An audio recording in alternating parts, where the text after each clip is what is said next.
ontem, na votação do Congresso Nacional, quando o veto 17 do presidente Jair Bolsonaro. Quarta-feira, dia 2 de junho, na presidência da sessão, o deputado Eduardo Bismarck, do PDT do Ceará. Com a palavra, o primeiro orador, deputado Camilo Capiberibe, do PSB do Amapá. Pelo apagão. O presidente da República, mesmo tendo o recurso disponível da que foi aberto no crédito da medida provisória 1010, vetou a utilização da sobra do recurso que foi usado como compensação para perdoar o período em que nós ficamos sem energia no Amapá. Sobrou 35 milhões, esses 35 milhões que já estavam previstos no orçamento garantiriam, então, perdão durante 3 meses para as pessoas de baixa renda da cobrança do consumo de energia elétrica. O presidente mostrou insensibilidade, falta de compromisso. Durante o apagão, não esteve no Amapá, foi apenas para a ligação simbólica de um parque térmico que foi instalado às pressas, e foi o apagão causa da incompetência do Operador Nacional do Sistema, da omissão da Agência Nacional de Energia Elétrica e da falha da empresa privada. Além disso, ainda quer privatizar a Eletrobras e colocar o Brasil inteiro no risco de apagões. Estamos vivendo aí uma crise hídrica que também é responsabilidade do governo federal. Vamos pagar uma conta de energia mais alta. Gostaria também de repudiar o governador do estado do Amapá, que está privatizando a Companhia de Energia do Estado secretamente, sem o povo do Amapá saber. Ele, desde 2015, interrompeu o processo de federalização da companhia, colocou pessoas na diretoria de fora do que tinha sido acertado no acordo de acionistas com a Eletrobras, rompeu os acordos, endividou mais ainda a empresa e agora privatiza essa companhia, assim, sem informação pública, sem debate público, sem absolutamente nada. Ele é responsável desde 2015 por todos os reajustes tarifários que foram concedidos e agora ele mente para o povo do Amapá dizendo que a empresa está federalizada. Não está federalizada, o governador está mentindo, é muito duro ter que dizer isso no plenário da Câmara, mas é necessário. E então, repúdio a essa atitude covarde de esconder que é ele que dá o reajuste tarifário e que está privatizando a companhia depois de tê-la sucateado. Finalmente, eu peço a votação do auxílio emergencial de R$600, porque a população brasileira precisa em tempo de pandemia e nós não podemos ser omissos. A medida provisória está aqui, presidente Arthur Lira, ponha para votar. Peço ao Senado também que vote, pede os despejos já. Obrigado, deputado. Convido para fazer uso da palavra o deputado Reginaldo Lopes. Não está conectado no sistema. Deputado Nilton Tato. Senhor presidente, senhoras e senhores deputados, estamos em plena Semana do Meio Ambiente. Historicamente, nessa semana, o governo federal anunciava uma série de medidas em favor do meio ambiente. Essa casa costumava votar leis em defesa do meio ambiente e das populações que ajudam a cuidar. Esse tempo vai voltar, esperançamos. Mas hoje eu preciso falar o que representa esse momento de um governo ecocida e a maioria governista dessa casa. Nessa semana foi divulgado o relatório Conflitos no Campo Brasil 2020, organizado pela Comissão Pastoral da Terra da CNBB. Saúdo a CPT por esse trabalho sistemático ao longo de 35 anos. Se não fosse esse levantamento, o Brasil, esse parlamento e o mundo não ficariam sabendo das atrocidades cometidas pela ganância de poucos, em detrimento do meio ambiente e da vida dos brasileiros. Os dados são alarmantes e apontam como a política do governo Bolsonaro tem estimulado os conflitos, abrindo caminho para a criminalidade, atacando os trabalhadores do campo, indígenas, quilombolas e os movimentos de luta pela reforma agrária. 2020 foi o ano com maior número de conflitos nos últimos 35 anos. Foram mais de 2.000 conflitos, uma média de 6 conflitos por dia. Nunca viver no campo foi tão hostil. As invasões em terras indígenas, territórios quilombolas, unidades de conservação aumentaram mais de 100%. As destruições de roças cresceram 22%. A Amazônia Legal foi responsável por 62% dos conflitos por terra em 2020, 60% das 171 mil famílias envolvidas. Esses dados mostram o resultado da política ecocida de Bolsonaro e Ricardo Salles, endossada pela maioria dessa casa. Aqui tem o dedo de todos que apoiam as medidas que tornarão o ambiente no campo mais conflituoso, como a grilagem de terras, a desregulamentação de leis de proteção ambiental, a criminalização dos servidores, a fragilização dos órgãos de fiscalização que retiram do Estado o papel de proteger essas populações e o meio ambiente. Essas medidas, aplaudidas pelos deputados aliados de Bolsonaro, são responsáveis por tornar o campo uma terra de ninguém, onde o poder econômico vale mais do que a vida dos camponeses, dos trabalhadores rurais, dos indígenas, dos quilombolas. Presidente, peço que seja divulgado na Voz do Brasil e nos meios da Casa. Obrigado. Peço divulgação do pronunciamento do deputado Nilton Tato na Voz do Brasil, meios de comunicação da Casa. Convido o deputado Frei Anastácio Ribeiro para fazer uso da palavra. Deputado Frei Anastácio, Vossa Excelência me ouve? Senhor presidente, colegas parlamentares, telespectadores da TV Câmara. Senhor presidente, manifesto aqui a minha satisfação e alegria pela derrubada ontem dos vetos que trazem benefícios para o povo. Benefício com internet para estudantes e professores, 2 parcelas de auxílio de R$ 600 para homens e mulheres chefes de família e a prorrogação do auxílio para o setor cultural. Parabenizo a oposição pela luta, pelo acordo feito para esta derrubada destes vetos. Agindo assim, a Câmara Federal cumpre sua função social e o dever para com o povo brasileiro que sofre. Já que o Bolsonaro nega esses benefícios para a população, a Câmara faz a sua parte.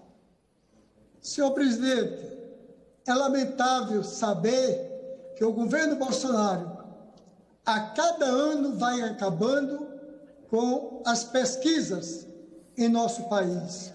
O CNPq, este ano, tem o menor orçamento do século XXI. Bolsonaro está destruindo toda a estrutura de pesquisa deixada pelo governo ou pelos governos do Partido dos Trabalhadores. Em 2013, o governo do Partido dos Trabalhadores destinou o maior orçamento do século XXI para pesquisa.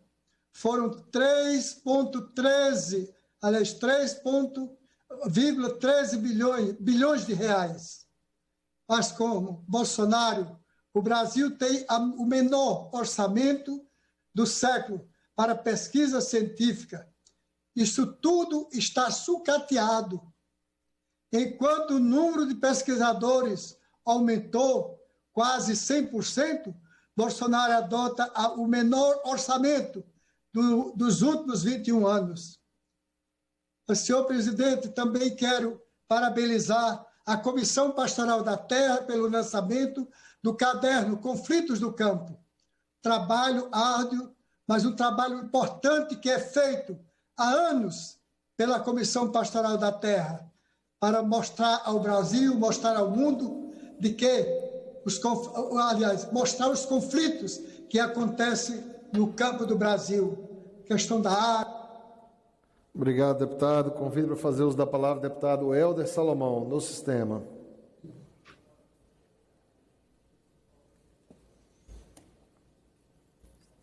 Senhor presidente, senhores deputados, deputadas, ontem eu tive acesso a um relatório elaborado pela OCDE, Organização para a Cooperação e Desenvolvimento Econômico, um organismo internacional, e este relatório mostra uma leve retomada do crescimento da economia mundial em meio à pandemia. Mas faz um alerta para algumas nações. E um dos alertas é feito para o Brasil. O Brasil terá um crescimento menor do que a média mundial em 2021, e a principal razão é o atraso na vacinação da população brasileira. O presidente Bolsonaro se recusou a comprar vacinas, debocha da vida, das mortes, promove aglomeração, dá mau exemplo a não usar máscaras, nega a ciência e o atraso na imunização da população brasileira, além de tirar a vida de milhares de brasileiros, está atrasando a retomada da economia, ou seja, gera desemprego e gera fome e miséria no nosso país. Portanto, é preciso que nós denunciemos a postura genocida do governo brasileiro, irresponsável, desprezível, fascista e genocida, que não respeita a vida humana. E você, empreendedor brasileiro, que está tendo dificuldades de manter a sua empresa, o seu negócio, o seu comércio, saiba que, segundo o relatório da OCDE, o atraso na retomada da economia brasileira tem a ver com o atraso no processo de vacinação. Então, o governo brasileiro tira vidas, o governo brasileiro promove desemprego, gera a quebradeira das nossas empresas, dos nossos empreendedores. Demora a responder os pedidos para a compra de vacina, mas responde na mesma hora para realizar a Copa América no Brasil. Um absurdo. Nosso partido entrou com ação na Justiça porque não podemos permitir a realização da Copa América. Para realizar a aglomeração, o presidente dá resposta rápida. Para salvar vidas, senta em cima dos processos e dos convites e fica meses sem dar nenhuma resposta. Por isso, o povo deu uma resposta vigorosa no sábado, indo às ruas pelo Fora Bolsonaro. Senhor presidente, peço que divulgue na Voz do Brasil. Peço divulgação na Voz do Brasil, pronunciamento do deputado Elton Salomão, e passo a palavra ao deputado Carlos Zaratini, da tribuna. Muito obrigado, senhor presidente, senhores deputados, senhoras deputadas. A gente vai vendo como um problema puxa o outro, né? Nós vimos aí, estamos assistindo, o aumento do desmatamento, a falta de cuidado com o meio ambiente, a ocupação desordenada da Amazônia com destruição de muitas matas, de muitas áreas nativas, não só lá, como também no Centro-Sul. E o resultado disso é o aumento da seca, certo? A seca que faz com que se reduzam os reservatórios de água em nosso país. E o governo assiste a isso tudo placidamente, sem nenhuma preocupação. E o que está se apontando, e hoje toda a mídia aponta com muita clareza: o preço da energia em nosso país vai aumentar. E vai aumentar muito. Porque o governo não preparou nenhum plano de emergência para essa situação, em que os reservatórios secam, a utilização múltipla das águas tem que ocorrer. Nós temos notícias que a hidrovia Tietê-Paraná vai ter que ser paralisada. Nós temos outras notícias de outras hidrovias. E a produção, a geração de energia vai ser reduzida. E justamente nesse momento o que o governo quer? Privatizar a Eletrobras. E junto com a privatização da Eletrobras, para garantir os lucros dos compradores dessas ações da Eletrobras, o governo promete, no projeto que foi aprovado nessa Câmara, a descotização. Ou seja, as usinas que produzem energia tabelada a R$60 o megawatt, vai passar no Mercado Livre a R$250. O povo brasileiro pode esperar vai ter um aumento de energia, vai ter um aumento de inflação, as indústrias vão ter seus custos aumentados e nós vamos sofrer um longo período. Isso devido à incapacidade de gestão desse governo. Um governo onde o ministro da Economia só sabe fazer propaganda dos seus negócios, mas não faz gestão econômica, não administra economicamente o país. O país está um caos, o povo sofrendo, e eles ficam comemorando uma estatística que é o aumento do PIB, que não reflete na vida das pessoas, no prato das pessoas. Muito obrigado, senhor presidente. Obrigado, deputado. Convido para fazer uso da palavra o deputado Reginaldo Lopes, no sistema. Obrigado, senhor. Obrigado, presidente. Nobres colegas, quero falar também sobre o tema economia. Eu acho extremamente importante um projeto para o país na área econômica.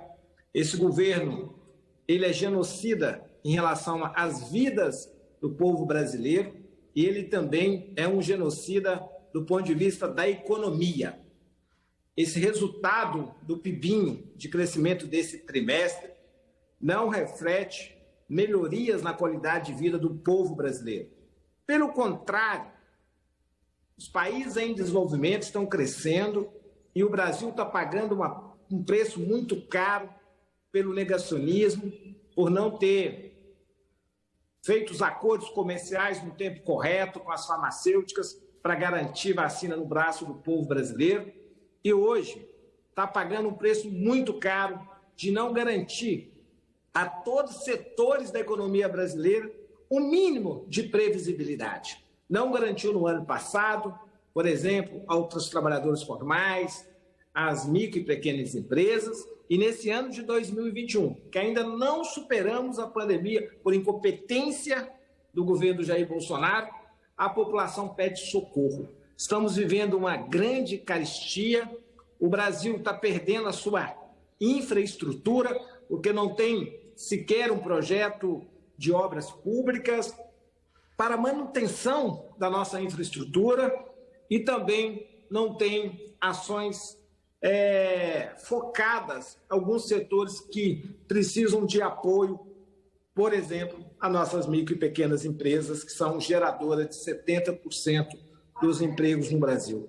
Portanto, este governo perdeu total capacidade de gestão. O país não funciona, né? É uma perda de energia enorme por temas absurdos, né? Que não pertencem a esse século XXI, temas que deveriam estar fora da pauta há muito tempo no Brasil. Esse governo insiste em trazer e colocar na ordem do dia. Estamos perdendo energia, estamos perdendo oportunidades, e o mais triste é quando nós olhamos para frente, né? Ainda temos aí, infelizmente, 1 ano e 6 meses desse desgoverno, nós não assistimos nenhuma saída concreta para dar resposta ao povo brasileiro, se não for o fora Bolsonaro, né? Por isso que o povo brasileiro foram às ruas, né? Foi um pedido de socorro, um pedido pela vacina, um pedido pela vida. E, portanto, nós vamos ter que fortalecer cada vez mais as ruas para denunciar essa falta total de projeto para o país. Obrigado, presidente, que possa divulgar na Voz do Brasil. Obrigado, deputado. Peço divulgação na Voz do Brasil. Convido para fazer uso da palavra o deputado Joseildo Ramos, no sistema. Senhor presidente, senhoras e senhores deputados, nesta semana nós deveríamos estar comemorando a Semana do Meio Ambiente. E o Brasil, ao longo dos últimos tempos, era um país festejado em função do seu sistema de proteção ambiental. A nossa situação hoje, relacionada ao meio ambiente, depois que o governo Bolsonaro se estabeleceu, em 2019, vários biomas do nosso país queimaram. E teve até o Dia do Fogo, que foi patrocinado por esse governo genocida.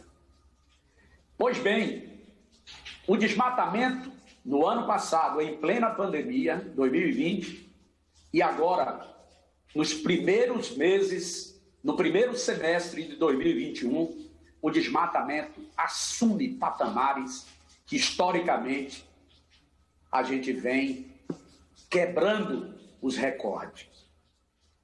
O Brasil hoje tem um ministro do Meio Ambiente, o Ricardo Salles, que é um ministro antiambiental.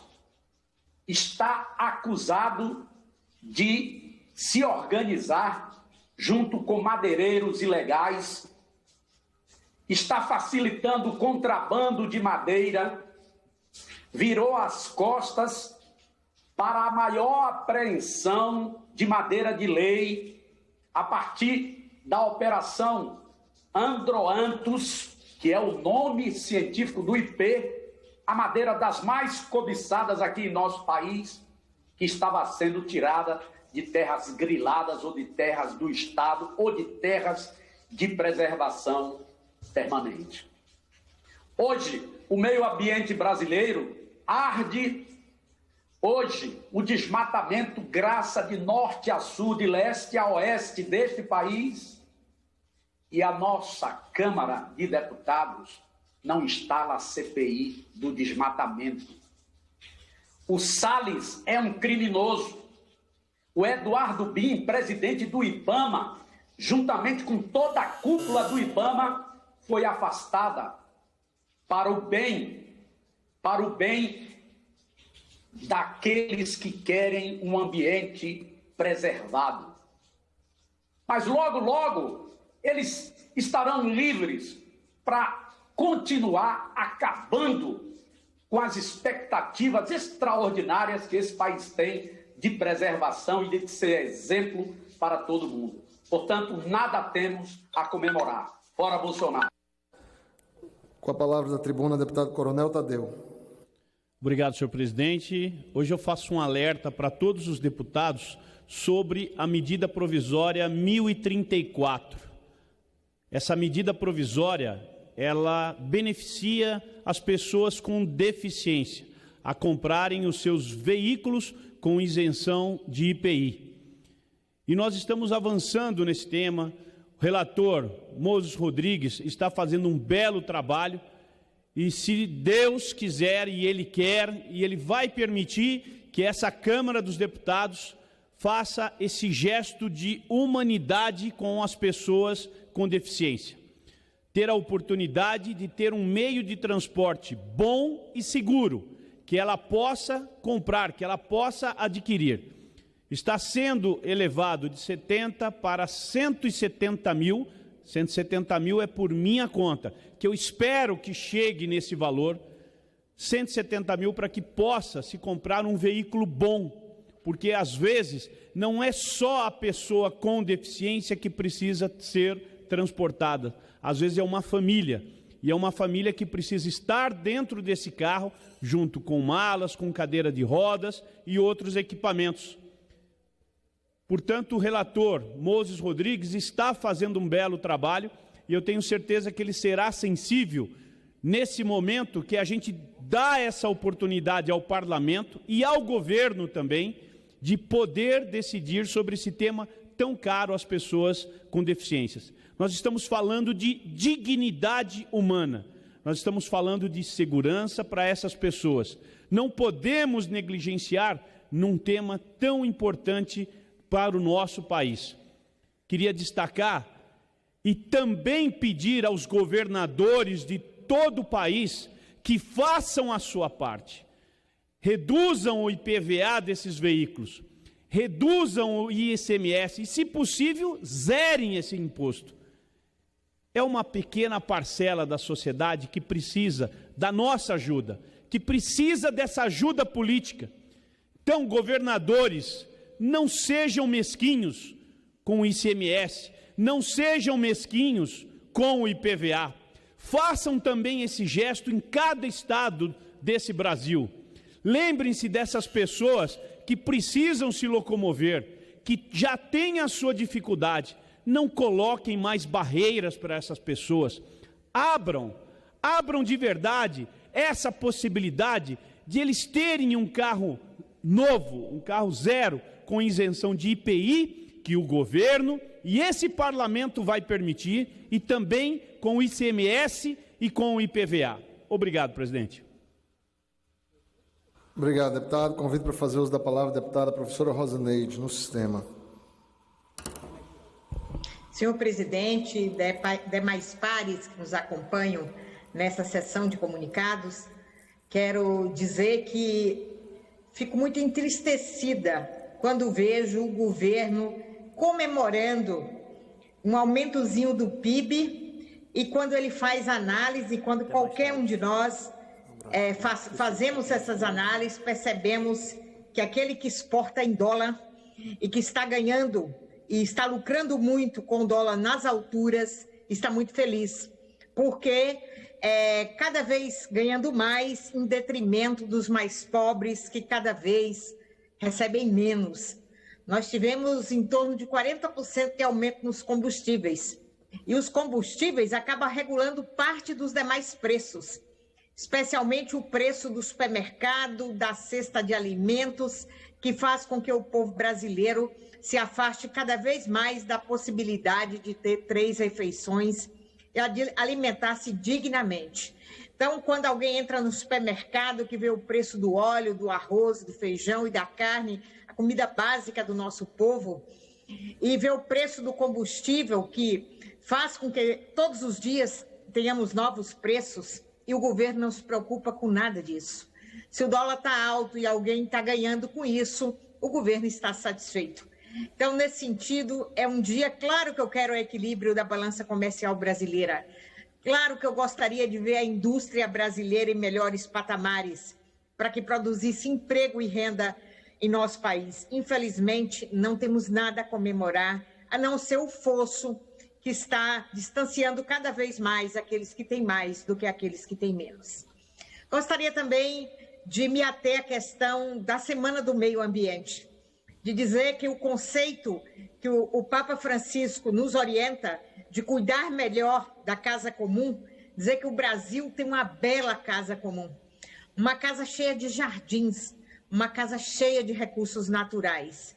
E as possibilidades da geração futura ter legado, ter herança da casa comum, são os cuidados que devemos ter. E nós, parlamentares, muito mais responsabilidades. O que deixaremos de legado para os filhos, netos, netas, bisnetos e bisnetas daqueles que vivem agora? Qual será o futuro desta casa comum com as questões ambientais postas no Brasil atualmente?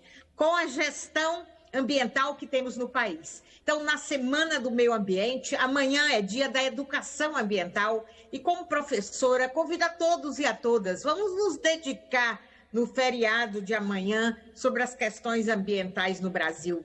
Vamos fazer uma campanha por plantio de árvores, vamos mostrar ao país a nossa preocupação, vamos chamar o povo a respeitar.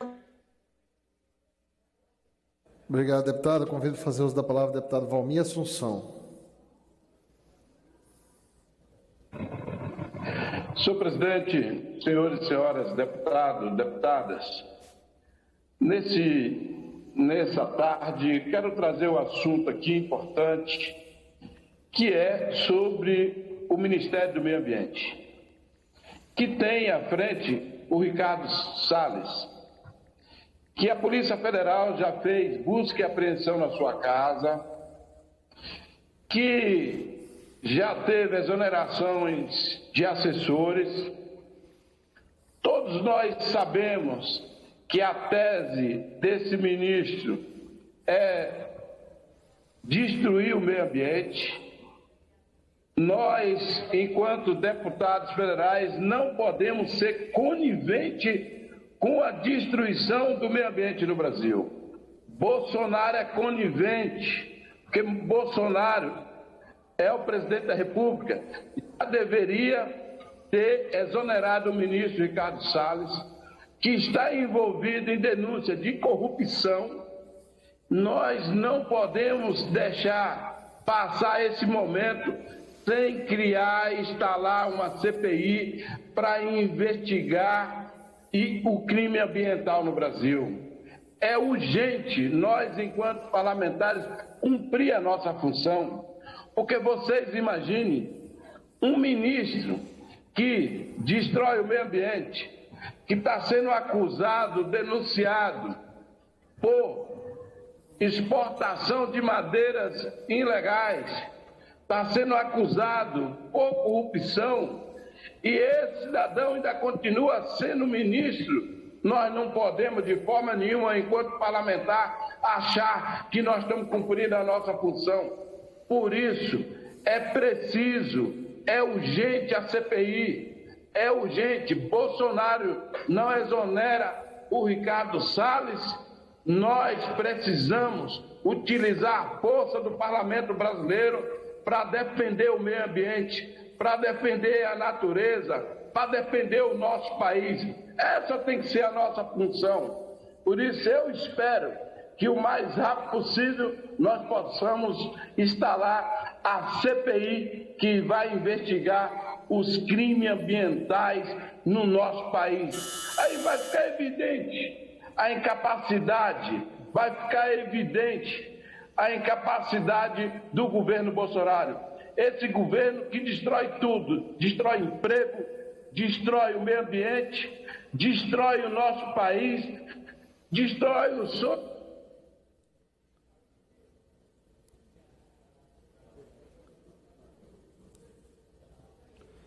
Com a palavra o deputado Pompeu de Matos. Presidente, eu quero emprestar meu apoio incondicional aí à luta para criar medidas emergenciais de amparo à agricultura familiar nesse aí enfrentamento ao combate do Covid.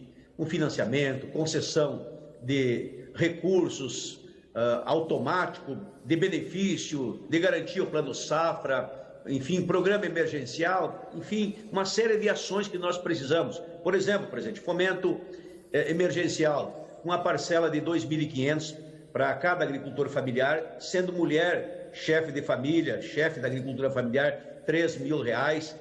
Benefício de garantia do Plano Safra, nós precisamos garantir a safra do agricultor, a instituição de linhas de crédito no âmbito do Pronaf, em condições com juros de 1%, nós precisamos ter esse juro barato e com tempo para pagar, com prazo aí de pelo menos 10 anos e em valores no mínimo de R$ 10.000. Então é uma luta importante para viabilizar, consolidar a agricultura familiar em tempos de pandemia. A questão do plano de aquisição de alimentos da agricultura familiar, também aporte de recursos, valores de R$ 5.000, R$ 6.000 por família, por unidade familiar. A questão das dívidas rurais, presidente, das famílias, prorrogar essas dívidas. É hora de prorrogar, no mínimo por um ano, para que essa prestação fique para lá para o fim dos vencimentos. A mesma coisa a suspensão de ações judiciais. Tem quantas ações judiciais sendo movidas aí pela justiça contra o agricultor familiar? Não dá para aceitar. E também as dívidas, aquelas dívidas menores, as dívidas pequenas, até R$ 15.000, que possam ser liquidadas essas dívidas com rebate de 50%, 60%, 70%, 80%, 90%. Já aconteceu isso. Nós podemos fazer de novo com seriedade, com responsabilidade. A União tem recurso. O Brasil é um país rico de um povo necessitado. E a agricultura familiar é quem segurou a onda, segurou as dificuldades. Então, essa repactuação, essa liquidação possa ser feita em condições, né? E também a renegociação de todas as dívidas dos agricultores familiares, de todo o Brasil, porque a Lei 13.606, presidente, ela ampara a renegociação das dívidas dos agricultores do Nordeste, em boas condições. É tão bom para o Nordeste que nós queremos para o Sul, para o Norte, para o Sudeste, para o Centro-Oeste, ou seja, todos os agricultores familiares do Brasil precisam. Houve um corte muito grande no orçamento dos recursos para as unidades familiares, para a agricultura familiar, para as cooperativas. Nós temos que agora ajudar a agricultura familiar e fazer a nossa parte. Esse é o meu compromisso e a nossa luta, presidente. Obrigado, deputado. Convido para fazer uso da palavra a deputada Lídice da Mata. Não está no sistema. Deputado Merlon Solano. No sistema. Boa tarde, senhoras deputadas, senhores deputados. O governo federal vem fazendo propaganda como vantajosa o resultado do PIB no primeiro trimestre do ano. E afirmando que a economia brasileira, com este resultado, voltou ao patamar anterior à pandemia. Com isso, no meu modo de ver, na ânsia de cantar uma vantagem, o governo termina admitindo que o verdadeiro problema não é a pandemia, e sim a política econômica que vem sendo implementada no Brasil desde 2016 e que foi reafirmada pelo governo Bolsonaro. Os problemas estão aí, eles permanecem. O desemprego muito elevado, o subemprego, o desalento, agora agravados pela pandemia com a alta do preço dos alimentos. Na verdade, o Brasil está implementando uma política que, em certo sentido, nos leva de volta à política colonial, ao Brasil colônia. O Brasil está se especializando na exportação de produtos primários e na importação de produtos industrializados e de tecnologias. Nós vimos isso claramente em relação, por exemplo, à pandemia, quando a indústria nacional não foi capaz de suprir os nossos hospitais com respiradores, que é um ventilador mecânico, óbvio que mais moderno. Nós vemos isso no setor agroexportador, onde o governo taxa a exportação da soja beneficiada por um valor maior, por uma alíquota maior do que a exportação da soja primária, do grão de soja. Portanto, é um mecanismo em que o crescimento que às vezes acontece se dá em proveito de poucos. O setor agroexportador, o setor exportador, de uma maneira geral, o setor financeiro, que jamais perdeu recursos, continua acumulando ganhos significativos. Mas a grande maioria da população fica assistindo sem receber os benefícios. Na verdade, estamos vendo um retorno de problemas estruturais, como a pobreza, a miséria, a fome, o retorno do Brasil ao mapa da fome. São os resultados de uma política econômica de quem não acredita no Brasil. Nós precisamos de um governo que tenha coragem de tomar iniciativa, que tenha a compreensão de entender que em momentos de grave crise, cabe ao poder público seguir adiante, destravar os investimentos, aumentar o gasto público em áreas que têm um grande efeito multiplicador e, assim, incentivar a iniciativa privada como um todo, aquela que produz para os brasileiros, a voltar a investir e a acreditar no Brasil. Muito obrigado, senhor presidente. Obrigado, deputado. Convido para fazer uso da palavra o deputado Rogério Correia. Obrigado, presidente. Eu trago uma boa notícia, porque o que eu ouvi dos nossos colegas deputados aqui, com toda razão, é reclamação deste governo genocida. A boa notícia que eu trago é 19 de junho. Os movimentos sociais, os partidos de esquerda, a Frente Brasil Popular, a Frente Povo Sem Medo, os democratas do Brasil estarão nas ruas novamente. Levem máscaras, levem o álcool gel, vamos nos proteger contra os vírus para derrubar o verme do genocídio, o genocida, derrubar o ovo da serpente do fascismo que está se instalando no Brasil. É só problemas neste governo. Um deputado citou agora a agricultura familiar, que está sendo desmanchada por este governo. Programa de aquisição de alimento, programa como Luz para Todos, moradia popular nas áreas rurais, tudo isso vai se acabando, se liquidando. Por isso os agricultores familiares terão que estar nas ruas 19 de junho. Mas é mais do que isso, pessoal. Este governo é o governo que, ao invés de defender a soberania do nosso povo, a soberania alimentar, a soberania nacional, faz a privataria. Estou vendo aqui a deputada Érica Cocai, que está sempre combatendo a privatização da Eletrobras, e nós aqui em Minas sofrendo com Furnas sendo privatizada. Mas é a privataria da Petrobras, é a privataria da Ceasa, é a privataria em geral, é Paulo Guedes vendendo tudo, entregando tudo no Brasil. Mas não é só isso. Ao invés da saúde e do SUS, é o governo da pandemia, do genocídio. Quase 500 mil mortes. E ele vai falar em trazer para cá a Copa América, para contaminar mais gente, para apressar a terceira onda. Esse governo não pode se sustentar, ele tem que sair. É um governo onde os universitários não sabem se terão mais universidade, porque não há recursos. E por isso tantos jovens foram às ruas no 29 de maio. Agora, pessoal, é o 19 de junho, em favor da educação pública brasileira, para manter a nossa Constituição como a Constituição cidadã, que obriga o Estado a prestar serviços públicos de educação, saúde, assistência social. É ir às ruas contra essa economia de recessão, contra a economia do picareta do Paulo Guedes, que, na verdade, veio aqui na Câmara ontem para não dizer nada de bom, para respaldar orçamentos paralelos para manter uma base do governo. Portanto, para fazer privatizações e PEC 32, reforma administrativa, todas as ruas, 19 de junho, guarda a data, fora Bolsonaro. Com a palavra o deputado Vicentinho.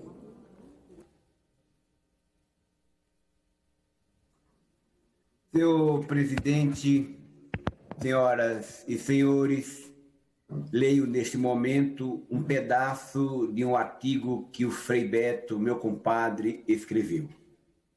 Ele disse: Frei João Scherry transvivenciou no domingo da Trindade Santa, 30 de maio de 2021, aos 74 anos, vítima do genocídio bolsonarista que expõe milhares de vítimas à pandemia do Covid-19. Homem de conexões internacionais, tinha aliados em vários pontos do mundo e tudo que lhe caía em mãos de importantes denúncias de violações de direitos humanos, causas solidárias, luta dos sem terras e sem teto, movimentos libertários, ele cuidava de divulgar com uma presteza exemplar, e isto antes mesmo de existir a internet. João nasceu em Malta, quando a ilha do Mediterrâneo ainda era uma colônia britânica, e ingressou na Ordem Dominicana no mesmo ano que eu, 1965. Veio para o Brasil em 74 e se fixou em Faxinal, no Paraná, onde aprendeu português. Naturalizou-se brasileiro em 93 e em março de 2002 recebeu o título de cidadão paulistano na Câmara Municipal de São Paulo. Senhor presidente, o Frei João Scherry, dominicano, como meu companheiro Frei Beto, como todos os dominicanos com o qual eu tenho uma relação extraordinária e de muito respeito, inclusive fui com o Frei Beto, que esteve sempre presente nas nossas lutas operárias no ABC e nas lutas do povo brasileiro, estive com ele em Israel e lá fizemos os caminhos de Jesus.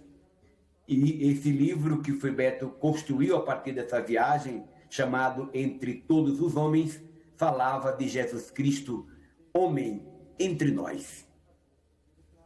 O Frei João, portanto, deixa um legado extraordinário de formação, de conscientização, de comprometimento, de solidariedade.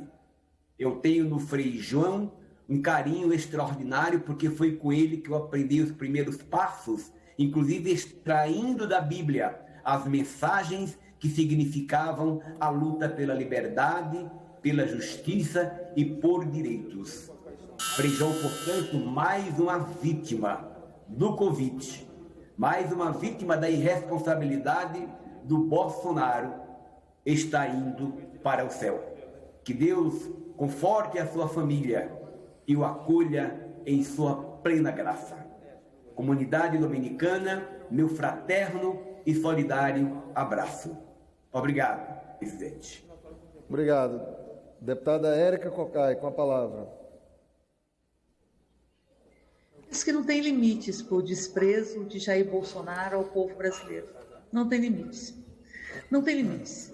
O governo dizer que está indo muito bem, quando nós temos quase 15 milhões de desempregados, 6 milhões de brasileiros e brasileiras que estão no desalento, e dizer que o Brasil está indo muito bem, quando nós temos um nível de endividamento familiar relativo à massa salarial de quase 60%, o maior da série histórica, quando nós temos uma inflação que atenta contra o povo pobre deste país, a inflação é inflação, desemprego e, ao mesmo tempo, o extermínio de tantos brasileiros e brasileiras. Está cada dia mais nítido que o governo Bolsonaro trabalhou com a imunidade de rebanho por contágio e que menosprezou as vacinas. Menosprezou, nós estamos há mais de 5 meses ou por volta disso com um plano de imunização e nós não conseguimos ultrapassar pouco mais de 10% das pessoas brasileiras e brasileiras vacinadas com as 2 doses. Este é o governo Jair Bolsonaro. E neste quadro, que estamos chegando a 470 mil mortes e a continuar como estamos, nós vamos ver meio milhão de brasileiros e brasileiras desaparecerem pela ação genocida de Jair Bolsonaro. O presidente da República decide que o Brasil sediará uma Copa.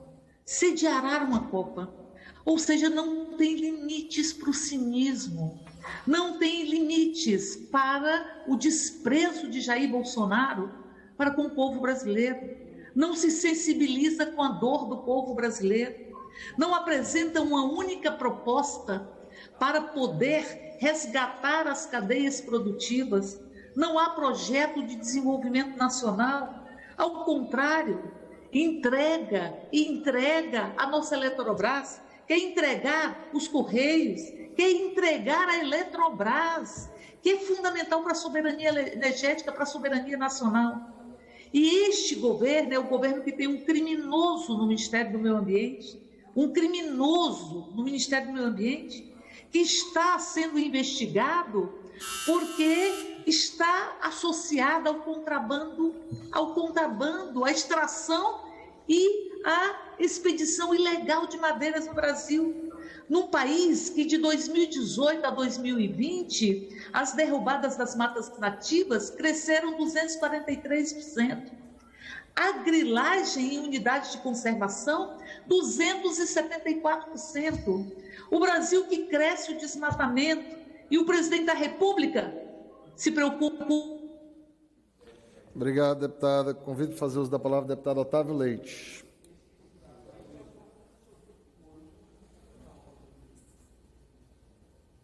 Olá, presidente. Me ouve? Sim, lhe ouço. Boa tarde. Muito obrigado. Eu queria cumprimentar todos, deputados e deputadas, e trazer aqui uma mensagem em relação ao turismo, em uma faceta especial do turismo. Eu não estou me vendo aí na câmera, não, presidente. Não sei se está Vossa Excelência está sendo visto aqui no plenário e na TV Câmara. Muito obrigado. Então, se pudesse restituir meu tempo, desculpe. Pois não. 3 minutos para o deputado. Com a palavra, deputado. Senhor presidente, o turismo é uma ciência e, na prática, ele tem uma natureza holística. É amplo, é profundamente amplo e cada vez mais se afirma como um componente da academia, por assim dizer, hoje muito vivo em muitas praças intelectuais do mundo, por assim dizer. O turismo traz inúmeras possibilidades, inúmeras as suas possibilidades. O que importa é que quando uma pessoa se desloca para outro sítio, para outro local que não seja o seu local de residência, desde que não fique mais do que 1 ano, seja para lazer, seja para trabalho, a pessoa está fazendo turismo porque vai se deslocar, vai consumir, vai ter uma série de despesas que são importantes para aquela localidade. Então, é o que se fala de lazer e trabalho, hoje em dia, né, do leisure and business, seria bleisure, como se fala na academia, hoje em dia é uma vertente nova, mas há um componente no turismo que eu queria destacar, que é o turismo religioso. O turismo religioso tem uma vertente muito importante, porque ele traduz até um itinerário de um pensamento da Organização Mundial do Turismo que diz que, dentre o Código de Ética do Turismo, o primeiro deles é que o turismo tem que ser uma ferramenta de paz entre os povos. Então, eu queria destacar que, recentemente, ontem, basicamente, no Rio de Janeiro, houve um evento belíssimo nessa natureza turística do turismo religioso.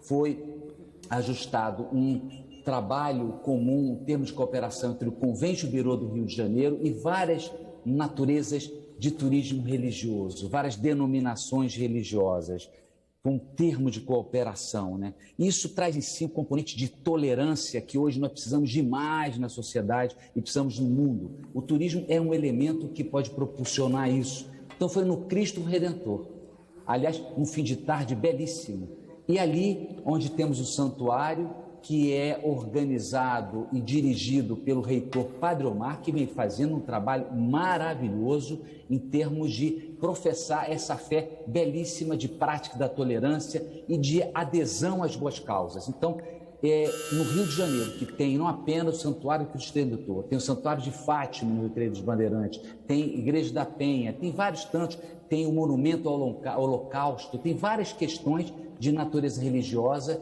que precisam cada vez terem força, serem divulgadas para o Brasil, para que quem aqui venha e faça o papel do turista tenha nesse ingrediente de professar a fé a oportunidade de viver dias importantes para as suas vidas. Viva o turismo religioso. Muito obrigado, senhor presidente. Obrigado, deputado. Com a palavra, o deputado José Ricardo. Obrigado, senhor presidente. Boa tarde a todos os colegas parlamentares. Eu queria aqui, primeiro, registrar solidariedade a todas as famílias brasileiras que perderam entes queridos devido à pandemia do coronavírus. Já temos aí 465 mil mortos, lamentavelmente. E aqui no estado do Amazonas já se aproxima de 13 mil mortes também por essa pandemia. E a vacinação continua lenta. Quer dizer, no Brasil, com a segunda dose, nós estamos aí em torno de 10% apenas. Portanto, é urgente a vacinação. Presto aqui solidariedade também a todos os enchentes aqui no estado do Amazonas. E agora aqui em Manaus, o Rio Negro atingiu a maior cota da história. Nos últimos 119 anos, é o nível mais elevado das águas, portanto, alagando várias áreas da capital. São 15 bairros afetados, temos milhares de pessoas vítimas dessa situação. Um prejuízo grande também para a área comercial em determinadas localidades, assim como no interior do estado. Por isso nós estamos cobrando o apoio a essas famílias e também o apoio ao comércio, crédito, possibilidades de poder manter os seus compromissos. Mas, senhor presidente, nós estamos na Semana do Meio Ambiente e o Fórum Nacional Permanente em Defesa da Amazônia está realizando uma série de debates desde ontem, os temas relacionados aos povos indígenas, às populações tradicionais da Amazônia, à juventude, às mulheres, mas também um foco ligado à educação, à ciência, ao conhecimento. Nós sabemos que a exploração da Amazônia tem que passar pelo conhecimento, pela ciência, e não da forma como tradicionalmente e com apoio do atual governo está acontecendo na Amazônia, com os desmatamentos que cresceram de forma absurda no atual governo, desde o golpe de 2016 com o governo Temer, e as invasões de terras indígenas, com a garimpagem ilegal. Quero aqui registrar e parabenizar o posicionamento do bispo da Diocese de Roraima, Dom Mário Antônio, que denuncia a omissão e a negligência das autoridades frente ao garimpo ilegal na terra indígena Yanomami. São 20 mil garimpeiros nessa área e ele cobra providências e presta solidariedade. A gente se soma a ele e a todos que estão lutando pelos povos amazônicos. Pega uma região que tem que ser explorada de forma a beneficiar a população e não na forma como está acontecendo. Também lá no município de Maués, os madeireiros avançaram em terras de comunidades tradicionais e ribeirinhas. Denunciamos no Ministério Público isso, principalmente na região do Rio Urupadi, e cobrando providências também. E assim a gente questiona uma série de ações e negligências do governo federal que simplesmente deixou de lado a defesa dos povos amazônicos. Gostaria de registrar esse nosso discurso na Voz do Brasil. Peço registro do discurso na Voz do Brasil. Convido para fazer uso da palavra o deputado Paulo Guedes. Não está conectado no sistema. Convido para fazer uso da palavra o deputado Gustavo Fruet. Senhor presidente, senhoras e senhores parlamentares, vou tratar de um tema, presidente, que tem merecido a sua atenção nessa legislatura, que é a inteligência artificial. O Ministério de Ciência e Tecnologia divulgou recentemente a Estratégia Brasileira de Inteligência Artificial. E, diante disso, eu adotei duas iniciativas nesse momento. A primeira, um pedido de informação ao Ministério de Ciência e Tecnologia e, ao mesmo tempo, e a segunda medida, um projeto de lei se constituindo num estatuto de direitos e obrigações da inteligência artificial no Brasil. É um tema que merece várias avaliações. De forma isolada, ele tem um peso, mas é um tema conectado com profundas relações com outras matérias já votadas ou que estão em discussão no Parlamento, como foi o Marco Civil da Internet, a Lei Geral de Proteção de Dados e agora o aguardado leilão para a tecnologia do 5G. No primeiro caso do pedido de informação, eu lembro o procedimento e as estratégias da China, por exemplo, que estabeleceu metas como alinhar a indústria de inteligência artificial com os principais competidores, alcançar a liderança em vários campos de inteligência artificial e tornar-se o principal centro de inovação de inteligência artificial no mundo. Nesse sentido, apesar da importância desse primeiro documento, quais são as metas do Brasil para o tema? Da mesma forma, a estratégia brasileira tem o objetivo de promover investimentos sustentados em pesquisa e desenvolvimento. Há estudos orçamentários? Qual o montante específico que será destinado a cada eixo temático trazido pela estratégia? Qual o embasamento para os valores? Já alguma norma sendo trabalhada pelo governo visando a implementação dos sandboxes regulatórios para as mais variadas áreas de inteligência artificial? Quais são os espaços de experimentação de dados com inteligência artificial previstos nas ações estratégicas e quais parcerias de pesquisa e desenvolvimento voltadas para a inteligência artificial com instituições de ensino superior, o setor privado e o terceiro setor? E se já existe algum cronograma para a implementação das estratégias delineadas nos eixos da Estratégia Brasileira de Inteligência Artificial? Esse tema, ele promove enormes benefícios, mas ele também, se não for de alguma maneira regulado, corre riscos de abuso, tanto no uso indevido de dados biométricos, na utilização, por exemplo, do reconhecimento facial, na utilização, por exemplo, de equipamentos ou de dados privados num mundo que se abre de forma tão abrangente de aplicação. Então, pedir informação, o Estatuto de Direitos e Obrigações e o acompanhamento do tema. Obrigado, presidente. Obrigado, deputado. Convido para fazer uso da palavra o deputado Hildo Rocha. Não está conectado no sistema. Convido, então, para fazer uso da palavra o deputado Henrique Fontana. Também não está no sistema. Convido para fazer uso da palavra o deputado Heitor Freire. Também não se encontra no sistema. Deputado João Daniel.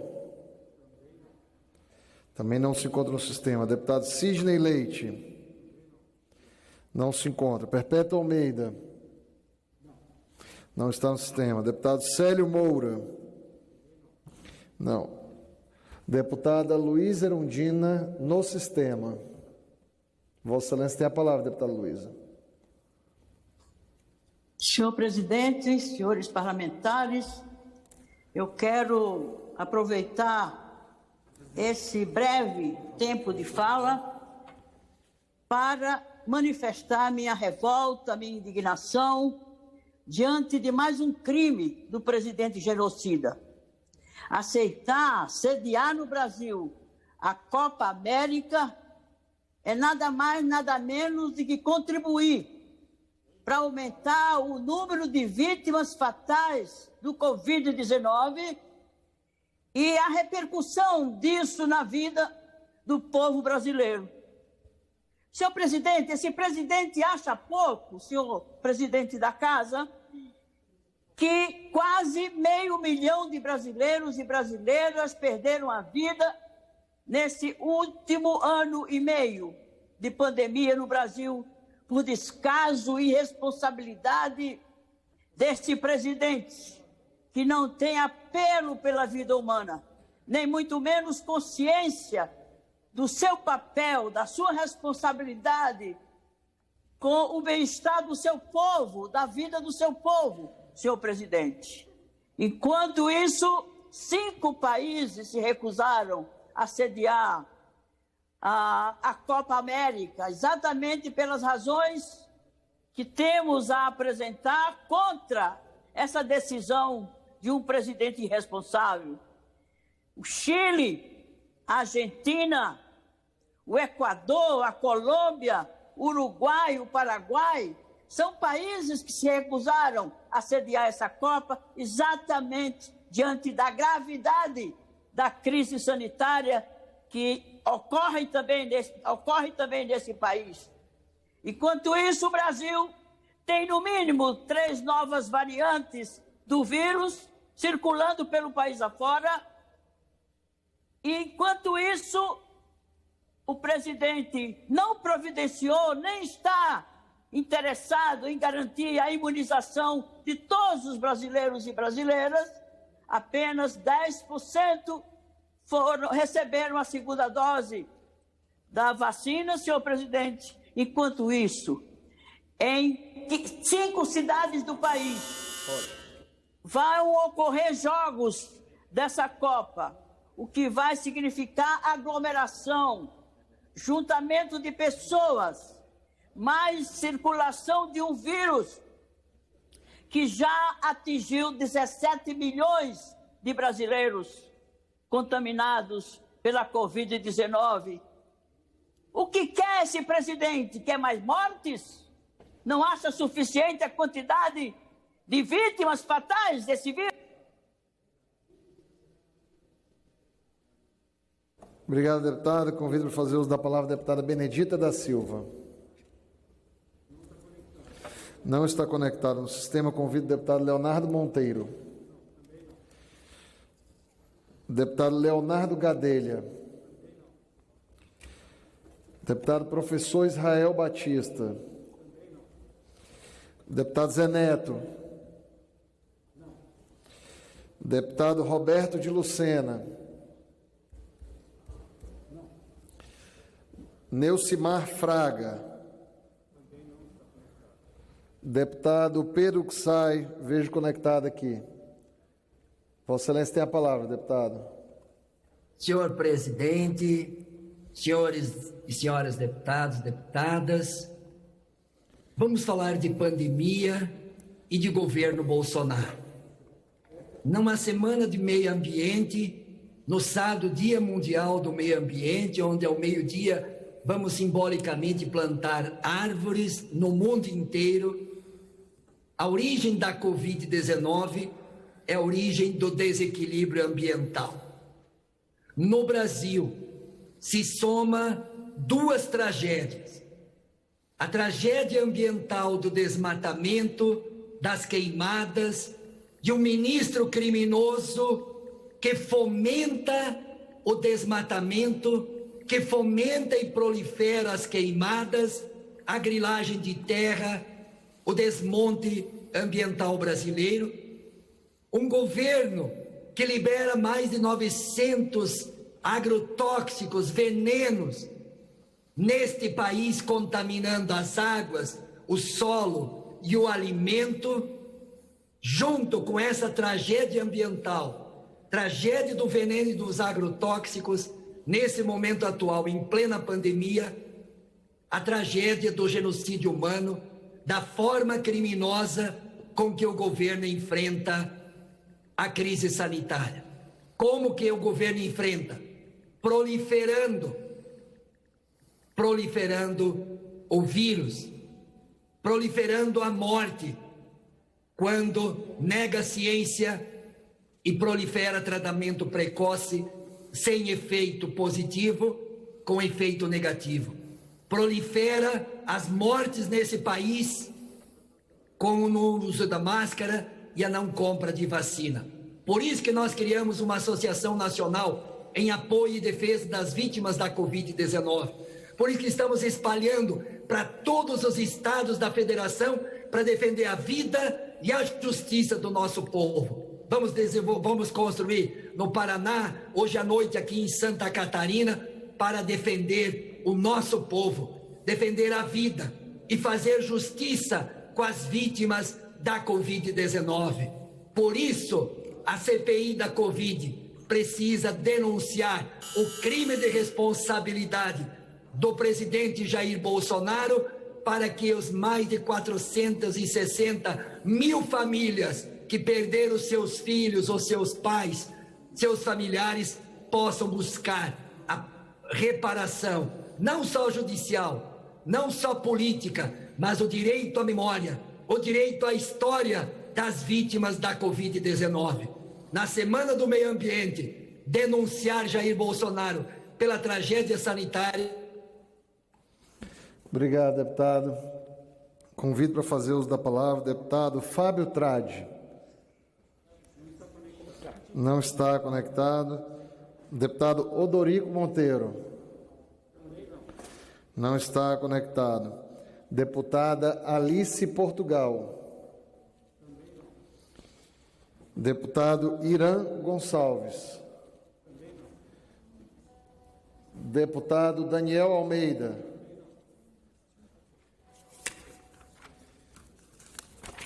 A sessão vai começar logo mais. Aproveito para comunicar os deputados e as respectivas assessorias. Deputado Wilson da FETAEMG. Não está conectado. Deputada Mara Rocha. Deputado Paulão.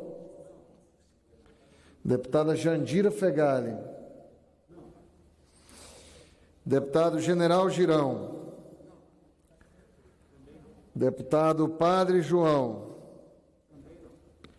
Deputado Bira do Pindaré. Deputado Otônio de Paula, aqui do plenário.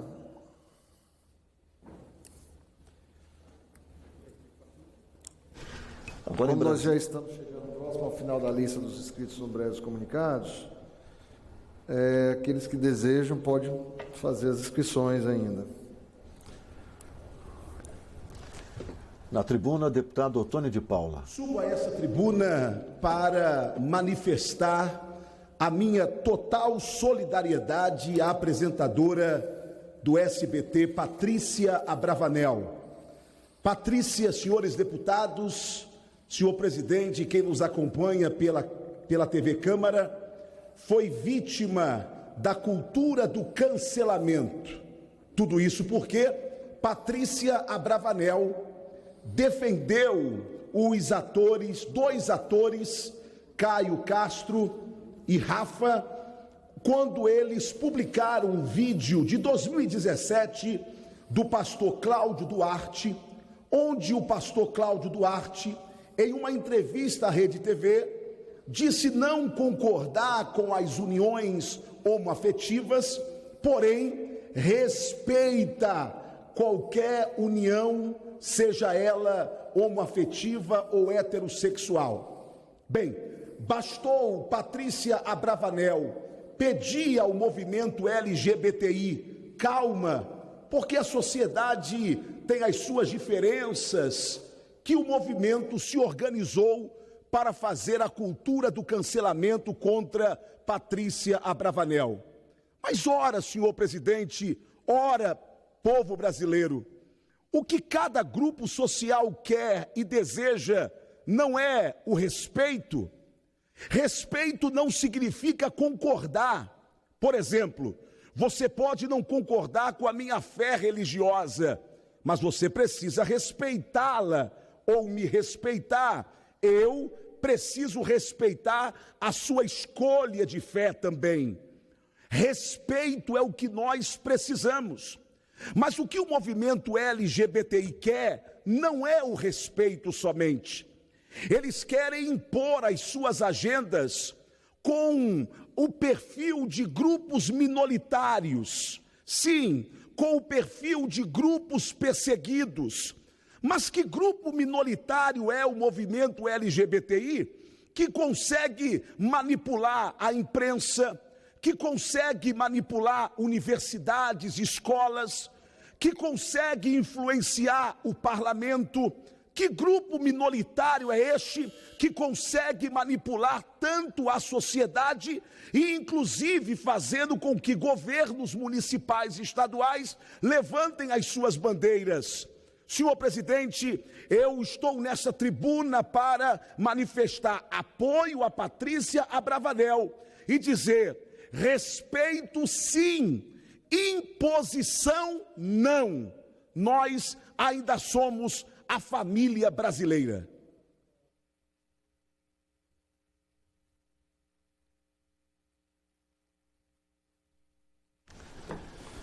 A lista de presença, deputado Arthur Lira abrindo a ordem do dia. 360 senhoras deputadas e senhores deputados no Infoleg Parlamentar. Está aberta a sessão deliberativa remota sobre a proteção de Deus em nome do povo brasileiro. Iniciamos os nossos trabalhos.